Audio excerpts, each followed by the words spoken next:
Jūs esat zināms muzikants, zinām ansambļa vadītājs un zinām bērnu tētis, ko šī atpazīstamība, ko tā dod jūs tiešajā pedagoga darbā? Bērniem patīk īstenībā, kad skolotājs, teiksim tā, zināmā mērā pazīstams, ka skolotājiem bērni pazīstami. Tas viņiem vienkārši interesanti, un es domāju pat, ir gadījumi, kad esmu jutis no bērnu puses, ka viņi lepojas ar mani. Bet tas, ka jūsu bērni iet mūzikas ceļu, tas ir tāds ģimenes nopelns vai tā ir viņa paša izvēle? Es domāju tā, ka varbūt viņi domā, ka tā ir viņa izvēle, bet īstenībā tas ģimenes nopelns. Jo Lauris jau no 4 vai cik gada vecuma jau ir tajā mūzikas pasaulē iekšā negribot.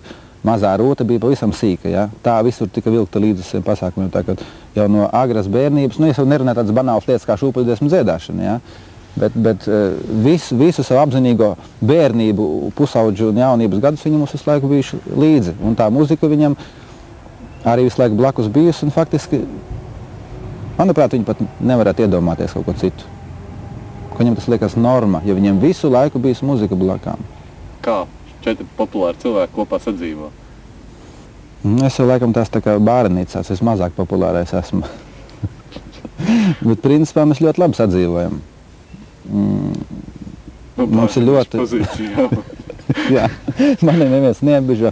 Nē, īstenībā ir tā, ka mēs, kad sanākam mājās, katram kaut kādas, teiksim, pa mūzikas lietām, kaut kādas problēmas vai kas, mēs pārspriežam, ja? Teiksim, Lauris raksta mūziku, Rūta dzied un Mednis raksta mūziku, es jau ko rakstu, tad mēs viens otram kaut ko rādam, un, protams, kad ļoti kritiski izturamies un pasakam viens otram tādas lietas, ko cits diez vai kādreiz pateiks, ja? Un sākumā ir markšķi, reizēm kaut kas nepatīk, kaut kas reizēm Laurim Rūtai nepatīk, ja? Pēc tam tas viss nosēžās, izfiltrējās, un laikam tomēr taisnība bija. Jebkurā gadījumā es uzskatu, ka mums ir ļoti labi, ka mums visiem 4 ir ko runāt, mums kopēja līnija. Es tāpēc arī, teiksim, ja man sieva nebūtu muziķa, es pat nezinu, vai es viņu tā vāga varētu padzīvot. Es pat nezinu, ko mēs vakarā runātu. Teiksim, ka viņa būtu kaut kādas, teiksim, sēklukopības inženieri. Un tad kā tos vai nu nemitīgi, kā saka, jānododas mīlestībai, vai es nezinu, kā to laiku aizpildīt, bet ja tā kopējā vienošā tēma, tad tas ir ļoti viegli.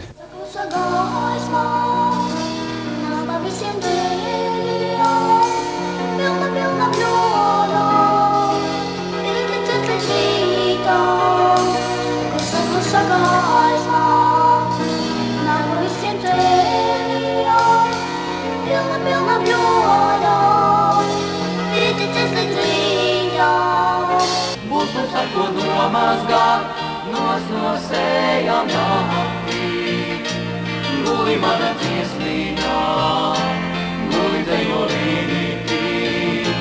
Mums ar ko nomazgāt, nosējām naktī, guli mana dziesmīnā, guli dejo rītī. Jūs esat arī komponists. Man, protams, interesē, kā jūs rakstāt savus dziesmas, un vai tās ir tā ģimenes muzicēšanai, vai tās tālu aizgājuši arī pasaulē?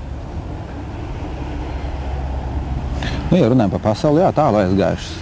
Es zinu, kad mūsu agrofirmas priekšsēdētājs Modris Goba vienu kaseti Āfrikā atstāja, tad vēl ir Austrālijā, Anglijā, Kanādā, Amerikā ir aizveduši zēni. Jā, tālu pasaulē muzika aizgājas. Kad jūs rakstat, jūs jau domājat par to, ka tieši Āfrikā viņas nonāks? Nē, par Āfriku nebija domājis. Tas man bija patīkams pārsteigums. Tas man nekad nebija prātā ienācis. Kurā brīdī ienāca prātā vispār sākt šo komponistu karjeru? Jāsaka, paldies Dacas ansamblim, grupai Sveiks, kura tagad saucās 4. elements. Tās meitenītes paaugās lielākas, un jau vairs dziesmiņas par lācīšiem pelītēm īsti nederēja. Kā jau visur Latvijā visiem ansambļiem ir tāda oriģināla muzikas deficīts, ja? Un es biju spiests kaut ko sākt rakstīt. Un tad jau man vēl paralēli grupā Auri bija, kuri tie jau bija izauguši no pusauģu līmeņa jau jauniešu līmenī, vairs atkal bija zināmas problēmas ar repertuāru. Tad es sāku Auriem rakstīt. Un gala beigās pienāca brīdis, kad mums piedāvāja ar Auriem ierakstīt kaseti. Un tad, man liekas, Mārcis Krēcmans, viņš mums toreiz režisors bija skaņa, viņš teica, ka negribu savu tērvietu ierakstīt. Un es teicu, jā, un pirmā doma bija ierakstīt kāds, kā jau parasti šlāgerīšus, ko ballēs spēlē. Un tagad es neatceros, kā tas viss notika, bet es sāku domāt, ka kāpēc gan savu muziku neuzrakstīt. Un tad es uzrakstīju pirmo kaseti ar savu muziku. Un tad jau, kā saka, makšķinie kāķis bija lūpā. Un pašlaik jau dienas 4 apakaļ es pabeidzu savu 4. albumu, tagad tā saka. Ja projektu, kā pareizi. Tagad tikai jāmeklē, kas viņu izdos. Lielāko daļu es komponēju tikai tāpēc, ka vajag. Bet, lai cik tas varbūt tās nevisai labi skanētu, vajag, ja, bet es nevarētu teikt, ka šis variants ir sliktākais, jo man pašam agrāk likās, jau, ko piespiedu kārtā darīt, nekas labs nevar iznākt, bet īsti nav tā, jo, kad es pēc sevis spriežu, es sāku strādāt ar tādiem it kā gariem zobiem, ka vajag, ja, bet, kad tu ieiet tajā procesā iekšā, tu aizmirsti, ka vajag, tas jau nāk tev organiski ārā. Jau parādās radošais moments, un tā viņš aiziet. Protams, ir dziesmas, kuras tiešām man iešaujas kāda melodija, vai arī es izliesu kādu tekstu, man teksts ļoti iespaido. Es esmu nācis pie slēdziena, kad, ja teksts nav labs, tad ir ļoti grūti labu muziku uzrakstīt. Jūs esat ļoti daudz savu dziesmu tekstu autors. Jā. Varētu teikt tā, puse uz pusi. Pusi manām dziesmām sarakstījis. Tekstus ir tērvietas dzejniece Ulla, Vēlande, tagad viņa ir Kavicka. Otru pusi es esmu sarakstījis. Mums tās niķis ir rakstīt. Man mammai brālis dzejnieks, mamma man ar tikko dzejoļu krājumu savu izdevusi. Un es rakstu un Lauris arī raksta. Tā kā tāda strīpiņa, dzejnieka strīpiņa valkās.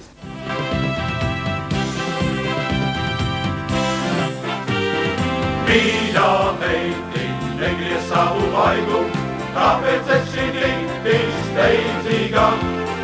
Vai tu jūti manu skatu maigu, straujos mīlas pukštu zem mundiera, paver logu daļā zeltenīte, neskaties, kas ir mums matot vars.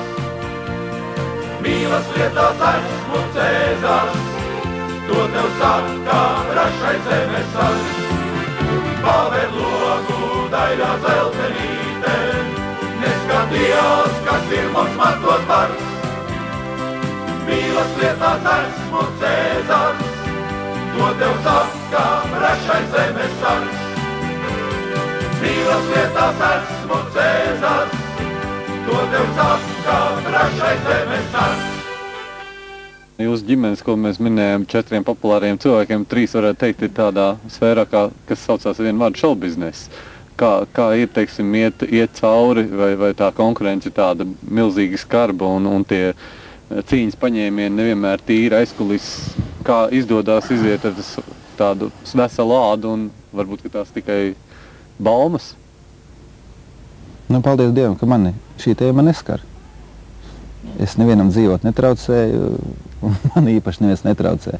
Konkurence. Jūs domājat par bērniem vai par mani tieši? Par visiem 3. Jūs jau... Es jau nepēlu tādos ūdeņos kā Lauris un Rūta. Es esmu šeit. Kā es saku, es esmu vidējā ešelona pārstāvis. Un viņiem ir tomēr augstākajā ešelonā. Un tur augstākajā ešelonā, tur, protams, viss notiek. Bet, es domāju, ja tu esi godīgs pats pret sevi un pret citiem, tad var izdzīvot. Kas jums ir nauda? Nauda ir lieta, kas palīdz daudzas problēmas atrisināt. Caur naudu var dēseles mieru rast. Nauda. Es jau nerunāju par lielu naudu, bet, teiksim, normāli saņemt naudu, tas nozīmē, ka tev nav jālauza galvu, vai tur pietiks līdz algai izdzīvot, ja, vai tev nebūs jānoliek mašīna uz nedēļu, jo nav benzīnam naudas. Tas rada stresu, tu nevari normāli, teiksim, darīt tās lietas, kas tev būtu jādara. Vispār es uzskatu, tas ir briesmīgi, ka tu, sevišķi radošajā darbā, ka tev pavada tāda problēma, kā izvilkt līdz algai. Man tā ir bijis, reti gan, ja, bet ja tā būtu, tas faktiski var nosist apetīti vispār uz radošo darbību, šādas te ikdienas lietas, kas saistītas ar naudu. Manā gadījumā atkal es izjūtu naudas trūkumu tur, ka man faktiski, es esmu kopā jau Zemesargiem un citām lietām, esmu izdevis 7 albumiņus, kasešu formātā, jā. Un būtībā esmu bijis pats savs sponsors. Varbūt kādam var rasties jautājums, kur tas skolotājs tik biesis, jā, bet kā nekurš naudu iegulda, cits ceļ māju nemitīgi, jā, cits piepērk zemes gabalus, cits kaut ko vēl, es visu savu brīvo naudu, ko es pa naktīm negulētajām sapelnu, es esmu spiests ieguldīt tur.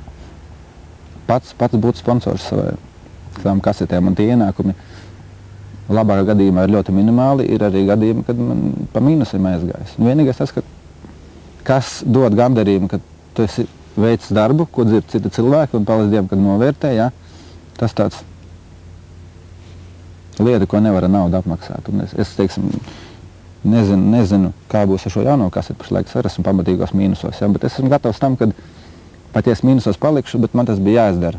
Es savādāk nemaz nevarēju, jā, un man prieks, ka tā mūzika būs, un es neko arī nebūšu nopelnījis, bet es būšu izdarījis to darbu, kas man jāizdara.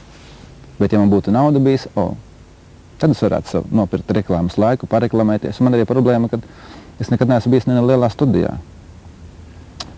Un ja man būtu reklāma, tad arī būtu tā situācija daudz savādāk. Bet es nevaru atļauties nekur ielīst, kur lielas naudas prasa.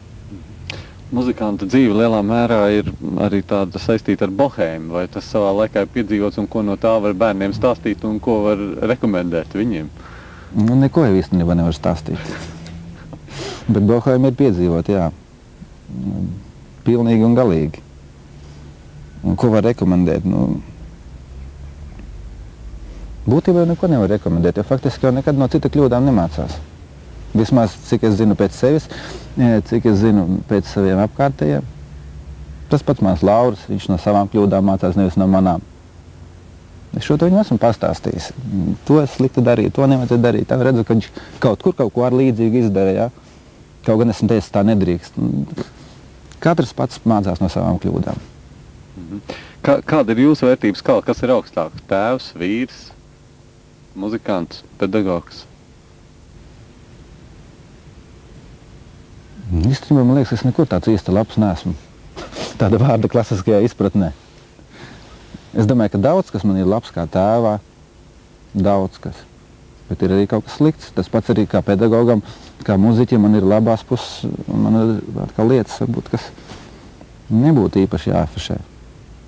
Es nevaru neko izcelt. Jebkurā gadījumā es ideāls neesmu, un ir daudzas lietas, kas varbūt neatbilst tam klasiskajām izpratnēm par tēvu, muziķu, skolotāju. Un tāds esmu.